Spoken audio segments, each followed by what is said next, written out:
Assalamualaikum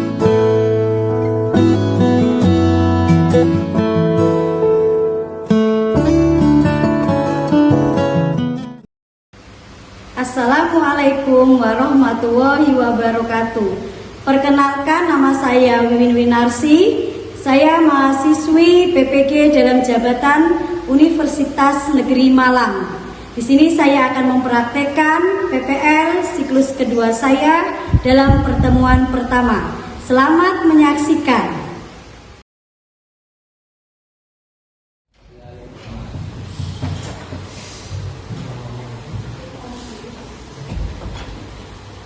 Pagi anak-anak.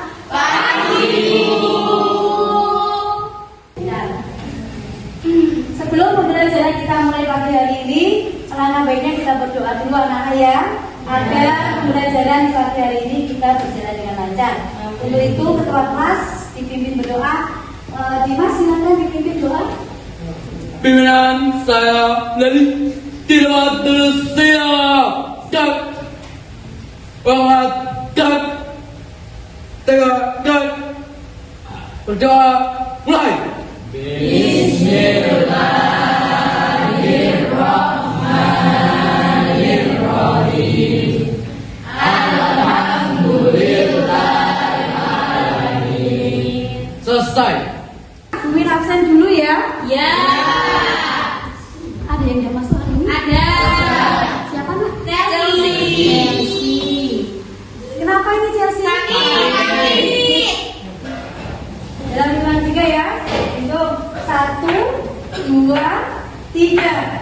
17 Agustus tahun 45, itulah hari kemerdekaan kita, mempertahankan Indonesia.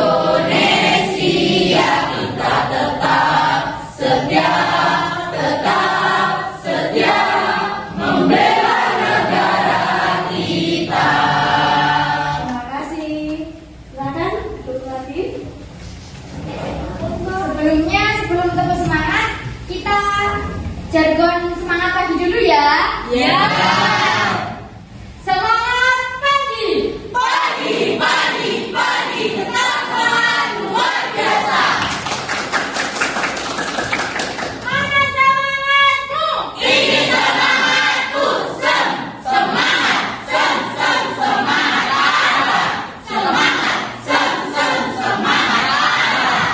Sebelum ke materi hari ini, Mimin mau mengingatkan materi yang minggu lalu ya.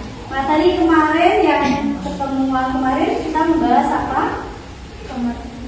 Kedatangan bangsa-bangsa Barat ke Indonesia ya. Kemudian tujuan mereka ke Indonesia salah satunya adalah untuk mencari penghasil rempah. Karena Indonesia kaya akan sumber daya. Tujuan pembelajaran hari ini melalui model problem based learning, peserta didik diharapkan mampu yang pertama mengidentifikasi kebijakan-kebijakan pemerintah kolonial dengan benar.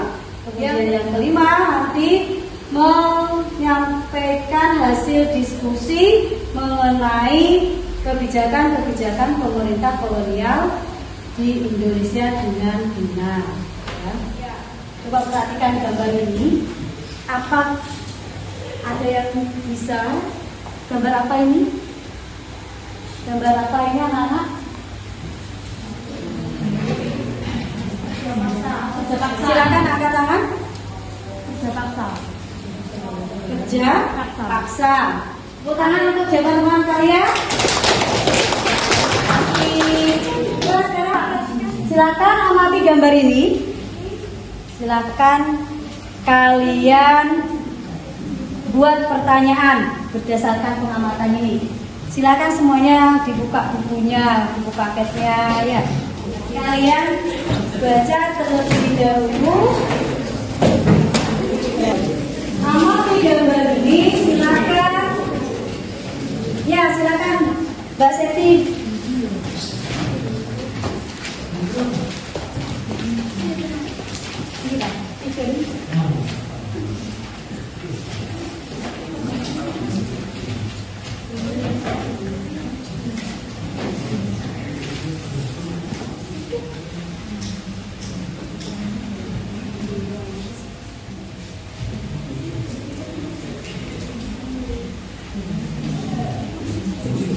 Ya, terima kasih Mbak Mila.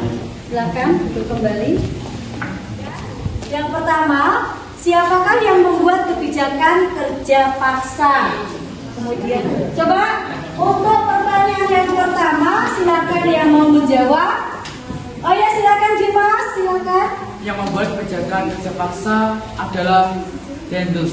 Iya, terima kasih. Terima kasih ya, tepuk tangan. Jawabannya terima kasih. Saya mau menyampaikan langkah-langkah dalam diskusi hari ini. Yang pertama, kalian nanti akan membentuk kelompok. Kemudian kelompoknya bisa 5 sampai 6 anak ya. Kemudian yang kedua nanti saya akan membagikan lembar kerja yaitu LKPD. Setelah itu silakan kalian berdiskusi dengan teman kalian untuk merumuskan permasalahan yang ada di lembar kerja. Ada suara ya? Anak-anak, saya bagikan lembar kerja kalian terlebih dahulu ya. Ini LKPD-nya. Silakan nanti kalian baca dulu langkah-langkah untuk diskusinya. Coba gimana Mbak yang kelompok ini? Ada ya boleh kelompok. Tadi kamu berarti masuk kelompok iya. Kebijakan jenderal Herman Silakan. Boleh pakai HP ya, cari di internet ya. Ya, silakan didiskusikan. Analisis kebijakan-kebijakan pada masa pemerintahan Gubernur Jenderal Herman Willem Dendels di Indonesia. Jawabannya, tanggal 1 Januari 1808, Dendels tiba di Indonesia, kemudian ia melakukan beberapa kebijakan revolusioner, diantaranya 1. Bidang politik dan pemerintahan. A. Membagi Pulau Jawa menjadi 9 daerah prefektur konstitusional.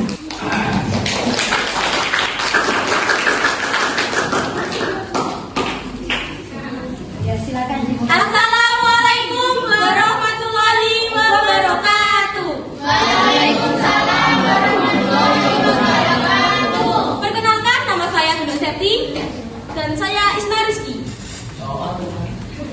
Kami berdua merupakan perwakilan dari kelompok 1 yang bertujuan ingin mempresentasikan hasil diskusi kami tentang materi kebijakan-kebijakan pemerintah kolonial.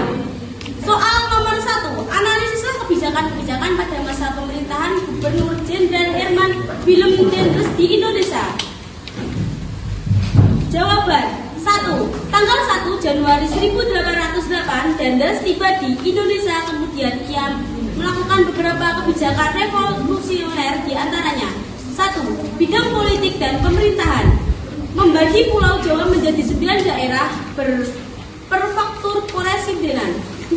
Mengubah kedudukan bupati dan pengusaha tradisional menjadi aparat pemerintahan. 3. C.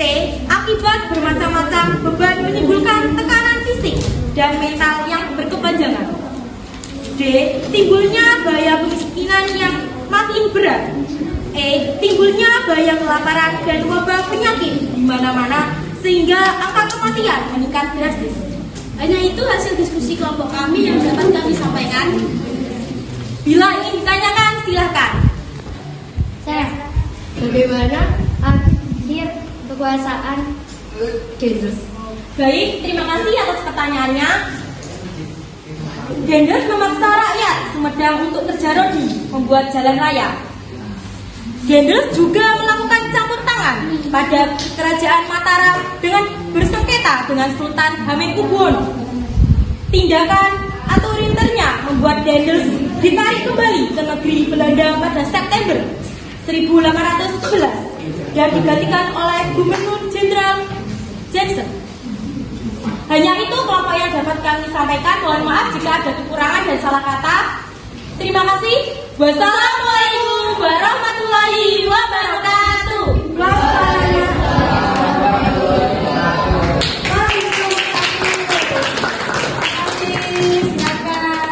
Assalamualaikum warahmatullahi wabarakatuh. Kami merupakan perwakilan dari kelompok 2 yang beranggotakan 6 anak, antara lain Alfiana, Melani, Wahyuni, Juwita, Albar, dan Irfan. Kami Kami akan mempresentasikan hasil diskusi kami selama 20 menit. Sebelumnya ada pepatah mengatakan tak kenal maka tak sayang. Maka izinkan kami terlebih dahulu memperkenalkan diri. Baik, perkenalkan, nama saya Alfiana Citra Wahyu Kartika. Dan saya Melanie Hoirunisa. Jadi kami akan membacakan hasil diskusi kami. Untuk pertanyaan nomor 1, analisislah kebijakan-kebijakan pada masa pemerintahan Gubernur Jenderal Herman Willem Dendels di Indonesia. Jadi jawabannya adalah bidang birokrasi pemerintah. Dewan Hindia Belanda sebagai dewan legislatif, pendamping gubernur jenderal dibubarkan dan diganti dengan dewan penasihat. Salah seorang penasihatnya yang cakap ialah M.R. Muntingdo. Pulau Jawa dibagi menjadi 9 prefektur dan 31 kabupaten. Setiap prefektur dikepalai oleh seorang presiden tetap yang langsung di bawah pemerintahan wali negara. Setiap presiden membawai beberapa bupati. Mungkin dari kelompok lain ada sanggahan atau ada pertanyaan dari diskusi yang kami sampaikan. Ya. Apa akibat dari tanam paksa khususnya di Pulau Jawa? Baik, terima kasih atas pertanyaannya. Silakan untuk rekan Nisa dijawab. Baik, untuk jawabannya adalah bagi bangsa Indonesia khususnya Jawa berakibat A. Sawah ladang menjadi terbengkalai karena diwajibkan kerja rodi yang berkepanjang. B. Beban rakyat semakin berat karena harus menyerahkan sebagai tanah dan hasil panennya. C. Menimbulkan tekanan fisik dan mental yang berkepanjangan. D. Timbulnya bahaya yang kemiskinan yang makin berat. E. Timbulnya bahaya kelaparan dan wabah penyakit di mana-mana. Mungkin hanya itu yang dapat saya sampaikan selaku perwakilan dari kelompok 2. Apabila ada kurangnya kami mohon maaf sebesar-besarnya, dan apabila ada lebihnya tidak usah dikembalikan karena kelompok kami sangat baik dan ikhlas anak-anaknya. Sekian, terima kasih. Wassalamualaikum warahmatullahi wabarakatuh. Assalamualaikum warahmatullahi wabarakatuh. Waalaikumsalam warahmatullahi wabarakatuh. Baik, kami dari perwakilan kelompok 4. Perkenalkan dulu, sebelumnya nama saya adalah Mila Soraya dan rekan saya yang di samping ini adalah Ahmad Sifauddin. Baik, kita mulai saja. Kami akan mempresentasikan hasil diskusi dari kelompok kami yang akan dibacakan oleh rekan saya. Untuk pertanyaan lembar kerja yang pertama adalah analisislah kebijakan-kebijakan pada masa pemerintahan Gubernur Jenderal Herman Willem Dendels di Indonesia. Kebijakan masa pemerintah Jenderal Herman Willem Dendels adalah sebagai berikut. Pembaruan yang dilakukan Dendels dalam 3 tahun masa jabatannya di Indonesia, yaitu dalam bidang birokrasi pemerintahan, dalam bidang hukuman dan peradilan, 3 dalam bidang militer dan pertahanan. Mananya bahaya kelaparan dan wabah penyakit di mana-mana sehingga angka kematian meningkat drastis. Itu merupakan hasil diskusi dari kelompok kami. Barangkali ada dari kelompok lain yang akan memberikan tanggapan atau pertanyaan untuk kelompok kami, dipersilakan. Bagaimana berakhirnya Raffles? Berakhirnya masa pemerintahan Raffles yaitu dengan ditindaklanjuti Inggris dan Belanda mengadakan perjanjian Convention of London yang isinya adalah sebagai berikut. Convention of London 1814. Belanda menerima kembali jajahannya yang diserahkan kepada Inggris dalam kapitulasi Tuntang. Inggris memperoleh Tanjung Harapan dan Sri Lanka dari Belanda. Sekian, terima kasih dan wassalamualaikum warahmatullahi wabarakatuh. Waalaikumsalam warahmatullahi wabarakatuh. Ya. Untuk kelompok ada mana sih? Anak-anak, adakah yang mau menyampaikan kesimpulan dari diskusi hari ini? Oh ya, silakan Virgin. Kesimpulannya adalah kebijakan-kebijakan pemerintah kolonial sangat merugikan bangsa Indonesia. Rakyat Indonesia mengalami penderitaan, sengsara hingga kematian akibat dari kebijakan Dendes dengan sistem kerja regi, kebijakan Raffles dengan sistem pajak tanah, dan kebijakan tanah paksa oleh Johannes van der Bos. Sekian dari saya, terima kasih. Ya, terima kasih Mbak Virgin ya. Aplaus untuk Mbak Virgin. Terima kasih ya nak. Coba perhatikan anak-anak. Win akan menyampaikan materi sedikit ya. Masa pemerintahan Dendes. Pada masa pemerintahan Dendes ini, pada tahun 1795, Prancis berhasil menguasai Belanda dan membentuk Republik Bataaf di bawah pemerintah Louis Napoleon. Anak-anak, kita evaluasi terlebih dahulu ya sebelum pembelajaran berakhir. Ini saya kirimkan linknya di grup ya. Jadi silakan nanti kalian kerjakan. Di situ ada soal lembar teka-teki silang. Saya kirim. Ya, silakan dikerjakan. Waktunya cukup 5 menit ya.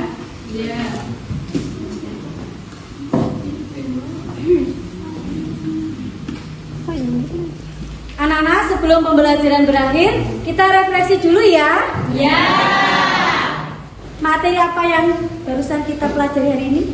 Ya, Mbak? Kebijakan pemerintah pemerintah kolonial. Iya, bagus ya. Kemudian bagaimana pembelajaran hari ini, menyenangkan atau tidak? Jangan lupa nanti di rumah dipelajari materi untuk minggu depan ya nak.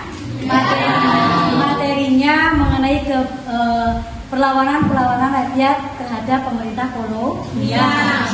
Itu pembelajaran hari ini kita akhiri dengan membaca doa terlebih dahulu. Silahkan untuk ketua kelas dipimpin lagi. Berdoa, mulai.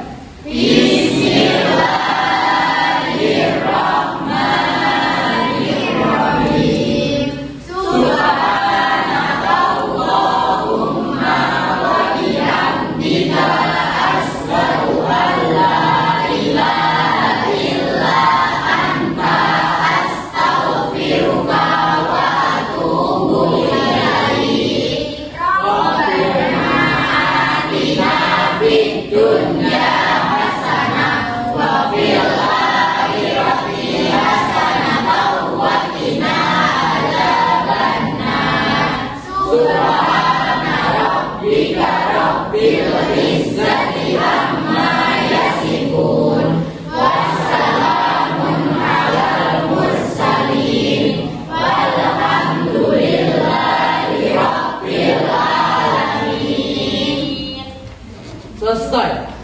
Kemudian pesan saya sebagai kalian sebagai pelajar harus disiplin, tanggung jawab, kemudian bekerja sama ya. Jadi kalian harus datang tepat waktu sekolah ya. Jadi diharapkan untuk disiplin. Kemudian tanggung jawab, yaitu kalian bertanggung jawab apa yang sudah kamu kerjakan. Jadi kamu komitmen ya, harus punya komitmen, yaitu apa yang akan kamu lakukan. Itu pesan dari Bu Lilin, sehingga kemanfaatkanlah waktu dengan sebaik-baiknya dan gunakanlah media sosial sebaik-baiknya yang bermanfaat. Nah, untuk itu saya akhiri pembelajaran hari ini. Assalamualaikum warahmatullahi wabarakatuh.